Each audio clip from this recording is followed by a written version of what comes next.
Mike's on. All right, Al Michaels will do the Big Eagle Cowboy game on Sunday night, which may be diminished by some Cowboy injuries. Obviously, it's already got the Elliott suspension. Also, tonight, NBC is televising the matchup between Tennessee and Pittsburgh. That will be Tirico and Chris Collinsworth this evening on Thursday night football. Al joins us now. And Al, injuries and suspension will be the backstory. The front story now is this what is shaping up as an interesting battle royale between the owners and Jerry Jones. Now, you are probably tied into the owners about as much as anybody could be with all your travels through the league. How real is this fight? Hey, Mike, long time no visit, by the way. Oh, thank you. Yeah, always a pleasure. Yeah, hey, and good luck down the line. Thank you. Here. Appreciate it. Thank you. On to great things. Thank you. Thank you. You know, it's funny. It's a year in which most of the stories are off the field, and we continue in that vein right now.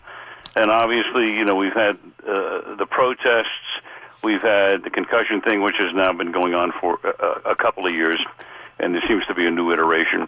And this is just the latest. Now, Jerry Jones, as we all know, Jerry is a bit of a maverick. Absolutely. Yes. And I go all the way back to 1995.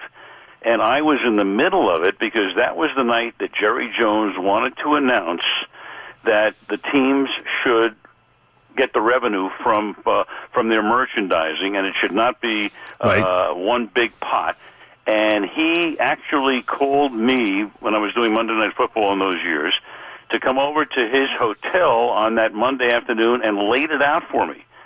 Laid it out what he was going to announce that night. He was going to stroll down the sideline with Phil Knight of Nike. And I said, you do know this is going to be an earthquake on Park Avenue. And he said, I know.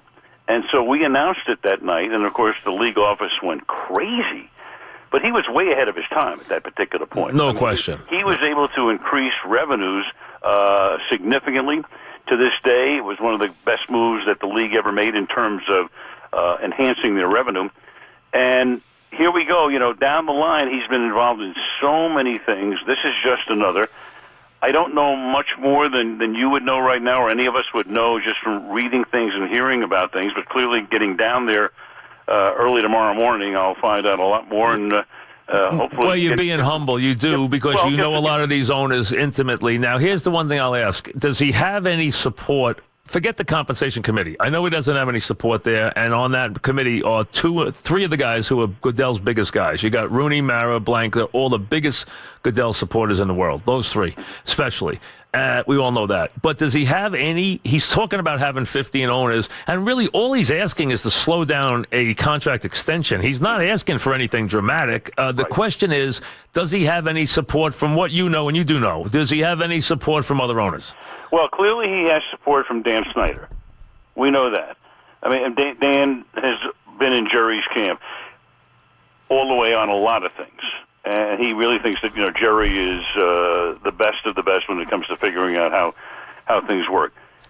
The rest of the guys and women, I can't speak for them. I just haven't talked to too many, but I do know that there are some owners who have not been particularly happy, not necessarily with, you know, Goodell's compensation package, Mike, but the fact that, you know, that the league has so many fires going in so many different places right now that some of the owners are pretty upset that the focus has been taken away from the field and is on all of the ancillary stuff. And is on a contract extension for the commissioner. Well, that's right, and this is all tied in together. So I'm sure there are some owners who are saying, wait a second, we have to do a better job as a league. And that probably, you know, speaks to the fact that maybe Jerry does have some support. Whether he has, you know, 14, whatever he says he has, I have no idea. I don't know.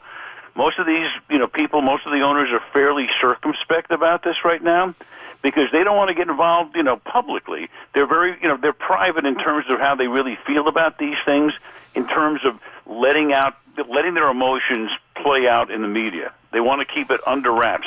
But I would think that he does have some support. Now, again, Mike, to what extent can he hold this thing up? I don't know. I don't know. But I do know that the last thing in the world that the league would need is for Jerry to sue the league. Oh, yeah, and which is going to happen if anyone... And listen, they've sent out... And we know, everyone knows how this works. I mean, owners talk to these NFL...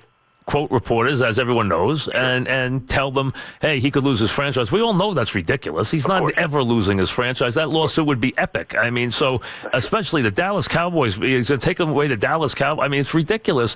But the amazing thing is he really isn't asking anything outrageous here. It's not like he's even asking, for, like the day you talked about, he was doing something that was considered absolutely the end of the league at that time, because the league at that time believed in partnerships, and he's walking out on NFL properties. Right. So I remember that very well. That was epic. I mean, Mr. Mara was beside himself. So we understand that this is actually small potatoes compared to that. Agreed, except for the fact that could this mushroom into a big forest fire? Yes, it could, but it won't. I can't imagine in my wildest dreams that they would attempt to even think about taking his franchise away. Forget about that. No, that's never happening. That's not going to happen. Never happen. They would never. I don't think they'd win the lawsuit. They don't want any part of that lawsuit. I think I think this speaks to, if anything, Mike, it speaks to the fact that they've set up a system where you do have a compensation committee. They made Jerry an ad hoc member of it. I guess he's out of that particular role right now. And this is a committee saying, wait a second, we are structured so that we are the ones that determine this. And now you're saying, wait a second, you're going to try to change the rules? I think that's what this is about. And very fair, and that's a fair point too, Al. But the other part of this too, and you know this, Jerry's really smart, and very smart. And I've known him, obviously, especially from the years Bill was down there, and this is a very, very bright man, a very bright businessman. He knows that the commissioner publicly is a very unpopular person. So playing that card, and he's playing it, the media loves this because nobody likes Goodell right now. I mean, the owners do, and he's been very good to them. He's done a great job. Has done a great job from public relations standpoint. He's done a great job business-wise. He's grown the revenue. He fought off a lot of legal battles. He's great against the players in the collective bargaining agreement. He's been brilliant in those regards. He's done a great job in that regard. So they love him, but he's not a popular figure right now, and Jerry knows that. He definitely knows that. I mean, and Jerry's ahead of the curve on a lot of stuff here, too. I don't know how much of a factor that is right now, Mike. Clearly, it's not a positive for an extension of the commissioner's contract and a bump in compensation and all of the rest. I think Jerry just wants to slow it down a little bit, have some further discussion about this, and really the ultimate here is to get the focus of the NFL back on the field. The NFL's done. Listen, I've been as you have, Alan. You've been the face of the league for many, many years. We're talking about Al Michaels. I've been around the NFL for 40 years. This is the worst the NFL's ever handled a season in their lives. Mm-hmm. They cannot get this year started. They cannot get this year be about football for 1 second. Well, yeah, the minute you have a lot of people saying, and I don't know what percentage, Mike, I'm not going to watch this anymore, I can't stand this, enough of these, I don't want to see the protests, blah, blah, blah.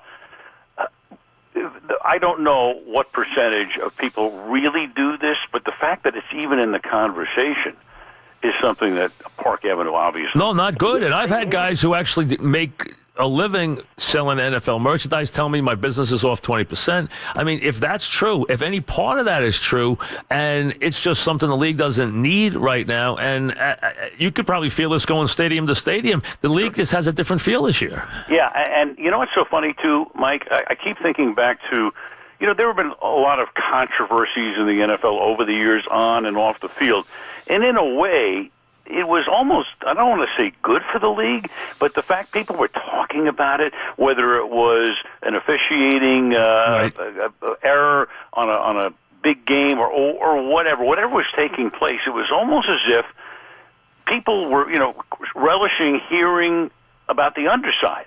And it didn't impact the league negatively in terms of ratings or attendance or revenue or whatever. Now it's reached a different point. This is different. This is definitely different than an officiating controversy or some other thing that's gone on. And you and I can go back over, the last 20, 25 years. There's been plenty of controversy around the National Football League. Absolutely. But this is different. I totally agree. Plus, they've owned this. I'm at every playoff game in baseball with the Yankees. Nothing with the anthem. NBA, nothing. They've owned this by themselves, the NFL. This has been their baby. They have not. This has been their problem, their issue. This has not spread to the other sports. It hasn't. And you also know, and I'm sure you've discussed this in the past, the issue is blurred. Yes, completely. The issue for most of these players is not patriotism. No. It's social injustice. It's police brutality. This is how it started. And then people had morphed into people thinking this is all about patriotism. There's a connection. We understand that. But the issue has been totally blurred. All right, the Eagles, first of all, you got a great game Sunday night. They've been hurt a little bit by the Cowboys last week because they kind of got exposed in Atlanta, only because they're injured. And now if they don't have Lee or a healthy offensive line, that becomes a tough game for them this week. Very, and a huge game. We know that. I mean, obviously, they're 3 games back. So if you lose the game, you're 4 back. Forget about the division. That's out. Yep. A wild card becomes problematic at that point. And their D doesn't play well when Lee's off the field. They do not. Very true. They've got some problems. Obviously, you're missing your ace running back. You're missing your all-pro left tackle. You're missing your key guy on defense and the guy who gets the signals from Marinelli and yep. runs that defense. That's an issue. That's a problem. They're meeting a red-hot team in Philadelphia. But, we both know, Mike, the one reason we love the games is you have no idea what's going to happen. Absolutely. That is always true. But, you also got emergent star here in Wentz, which is something that you're going to be selling too, because this Eagle team has been good every week, and this Wentz has played great. He really has. He's had a sensational season. Probably be the MVP right now. Yep. It's him or Tom Brady. And the Rams, I know the Rams, I was just talking yesterday to someone who was saying that that the Rams haven't really caught on out there yet, but the Rams are really playing well too. I mean, the Eagles are playing well, the Rams are playing well. You got some new teams emerging. They're starting to. I'll tell you that. They didn't play well last year. Obviously, it was a bad year. They're playing in the Coliseum. They won't have the new stadium until, I think 2020. So, last year, terrible year. Fires Jeff Fisher in December. Team doesn't look very good. Goff looks like he might be a bust as the number 1 draft choice. Now you go into this year, and the reason it's a little slow in terms of people catching on right now out here, the Dodgers. Everybody was invested in baseball through the end of October. And now all of a sudden, wow. And it's so funny, I was talking to my friend John Shaw the other night, who was the longtime president of the Rams. Yeah. And we were likening what's going on right now to 1989 going into 99, when the Rams were 4-12 in 98, and then in 99, all of a sudden, they morphed into one of the greatest teams in history. Kurt Warner, greatest show on turf, win the Super Bowl, going as a 7-point favorite in the Super Bowl. So you're almost, it's beginning to take on shades of that. And they are playing well. They really are. And the young coach looks the part, too. He really does. Yeah, 31 years old, Sean McVay, and, that's really rolling the dice. When you take a guy like that and you bring him in, he had a really nice track record, obviously offensively, in Washington. But, right now it looks like they made a tremendous choice. And you're going to have a good run down the stretch here because, look at the NFC. You got 10 teams fighting for the playoffs. I mean, you're going to have a couple that look like they can win. You got the big game with the Rams in Minnesota. One of those teams is going to be in very good position this week. Right. And then you got the Eagles. They can maybe clinch it by Thanksgiving if they win this week. So they'll be in very good shape. But you also underneath have basically, especially with that South, you're going to have probably 10 teams fighting very, very hard. Take 2 off the top. 8 teams fighting for 4 spots is going to be very competitive the last 5 weeks of the season. Oh, for sure. And that's why this game is so vital for the Dallas Cowboys. Oh, enormous. Absolutely. Off the Atlanta loss, an enormous game for them if they want to do anything. No question. And the Giants, I don't even know if they're capable of playing spoiler. They have all these teams again. They have the Eagles, they have the Redskins twice, they have the Cowboys, but I don't even know if they're capable of the way things are going, if they can play spoiler this year the way things are going. Yeah, again, we go back to the NFL and how crazy it is. We did the Sunday night game in Denver when the Giants come in. They're 0-5. Right. They lose 4 receivers the week before. They are a complete mess. Complete. And, I said and the scene said, I think I said to Chris that night, I said, our old friend Herm Edwards famously said, "You play to win the game." I said, "But how in the world did the Giants win this one?" Yeah. And we didn't think there was a chance. And No one did. Denver wasn't even in the game. I mean, No. did the Giants win? Denver never made a run at him. But how bad has Denver fallen apart since then? I mean, we don't ever see Denver play like this. I mean, No. Denver's had about the worst 5 weeks I can remember in a long time. No, and we were just, we were in there the other night for the New England Yes. game, so we've done them twice, and to say the natives are restless is a big understatement. I mean, one of their lead columnists was even calling for the firing of Vance Joseph halfway into his first season. I know. And even Elway's taking some heat right now. I mean, it's a week-to-week league. I mean, John Elway is the second coming as a player, as an executive. He's executive of the year. He wins a Super Bowl a couple of years ago, and then all of a sudden everybody's saying, "Oh, what's wrong with this guy? He hasn't drafted a Pro Bowl guy in 4 years. He can't find a quarterback." So, Mike, it's week to week. It is funny, though. It's a week-to-week league, and then there's the Patriots, right, who have been there for so long. And it's remarkable. It really is remarkable what they've accomplished. I mean, in this league, which is so much a transitory week-to-week league, and you turn your roster over 25% a year, and this team is there every week, every season. It really is something that it's mind-boggling how consistent they are. Yeah, and people can say, hey, look, it's one of the greatest quarterbacks of all time with the greatest coach. But top to bottom, that organization is phenomenal. And we've seen it time and time again. They pick guys up off the street or guys that get tossed out by other teams, and somehow, some way, they become tremendous contributors. Belichick is... I hate the argument of greatest of all time.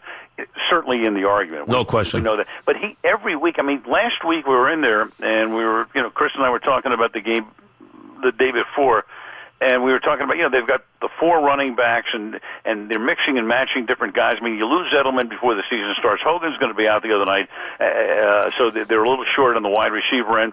But we started thinking about, different guys who could play a role, and Chris said, I think Burkhead might be well suited for what Belichick has in mind here. Sure enough. Bingo. Yeah, bingo. Burkhead. They start the year with Gillislee, and then you got Lewis, and, White comes in on third down, and now you got Burkhead. I mean, they keep rolling guys in every week. It's almost like Belichick sits there, in a chemistry and lab, creates them, yeah. And he figures out, what goes into what test tube every week. He looks for these guys who he can use that are versatile and smart. Versatile and smart. That's all he looks for. You probably haven't had the Saints yet. They'll probably be flexed to you at some point.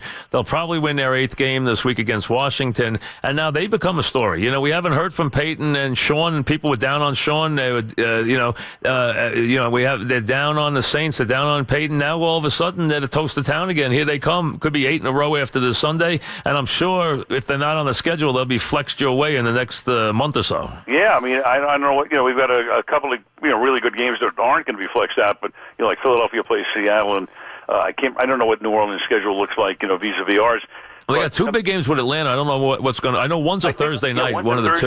Yeah. So that stays on a Thursday night. Yep. The other one maybe. Who knows? Because they do play them twice in weeks 14 and 16, and then they play Carolina, Atlanta in week 17. Right. That division, those 3 teams are going to be a battle royale the rest of the season. I think those 3. And the thing with New Orleans is, look, we know what they can do and have done offensively, but they've been a mess defensively all these years. Now all of a sudden, they're playing great. They are, and they're running the ball, and they're playing defense. Exactly, which is, you and I have heard it since we were 4 years old. Yes. The team that I'm mystified by is Atlanta. Can Atlanta get it together? Last week was big. I thought that they had to have that game. They did. Now, they have a big game against Seattle this week. They have a lot of big games to play in their division. They still have 5 division games to play, but they have a lot of talent, that team.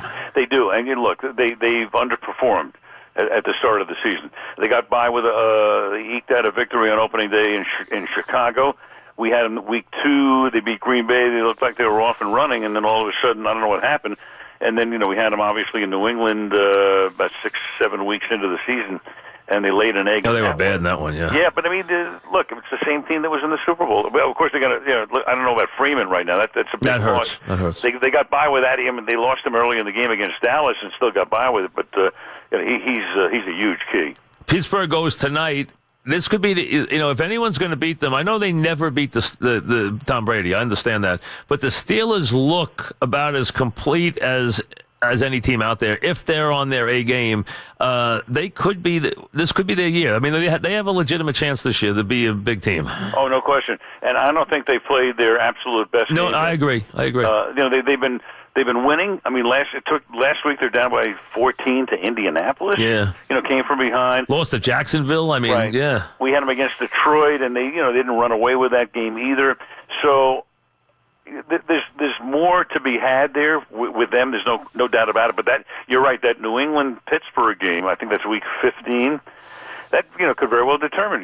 Do you play the championship game in Foxborough? Yep. Or do you play in Pittsburgh? Very much so. And Kansas City, who's here this week against actually they come in here a couple of weeks. They have the Jets here. I mean, the Giants this week. They come back and play the Jets on December 3rd. So they're making 2 trips here, right. Which is not a bad idea to come here this year. The way things are going. So, right. But Kansas City's still in the mix too. I mean, they got a good offensive team.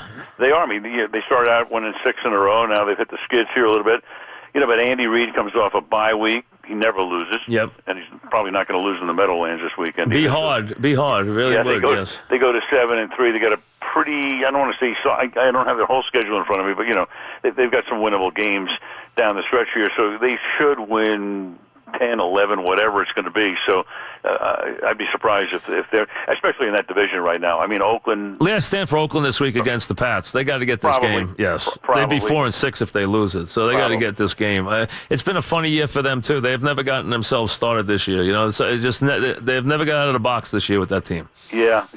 Well, it's weird. I mean, this whole year, I'm thinking just, about Philadelphia going into Dallas. I mean, last year they're 7-9. So people, wondering, hey, what's going to happen? Everybody's talking about the Giants being the NFC East champs, before the season. Everybody. Then there's Dallas. I mean, Philadelphia's thinks they're going to finish 3rd or 4th. And look at them now. Are you still enjoying it as much as ever? Love it. I really do, Mike. I got to tell you, because it's all about passion. I still get a kick walking into the stadium. I've been ever since I've been a kid, walking into a stadium and the lights are on and the crowd is filing in and all that stuff. It's still exciting for me. It really is.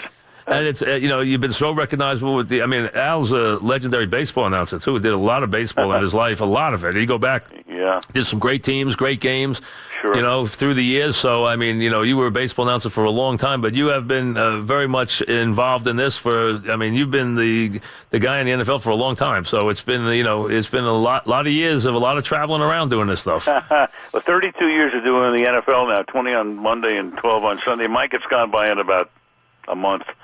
That's when you're having fun. Yeah, absolutely. I agree. Yeah, yes. Thanks, Al, very much. We'll talk soon. Thank you. Good luck, Mike. Talk you down the line. Thank you, Al, very much. Al Michaels, again, Eagles and Cowboys on Sunday. And again, key there, forget the Jerry Jones for a minute. Key there is they're all beat up. They don't have Elliott. That hurts. They don't have their tackle. Hurts more. They don't have Sean Lee. Hurts against Swenson for company because defense doesn't play well. They don't think well. They don't play well when he's not there. And looks like, according to Mons today, Lee's a doubtful, right? Is he out or is he doubtful right now? Not expected to play, right? Unlikely to play. That's not a good sign for the Cowboys. Really not a good sign. Back after this.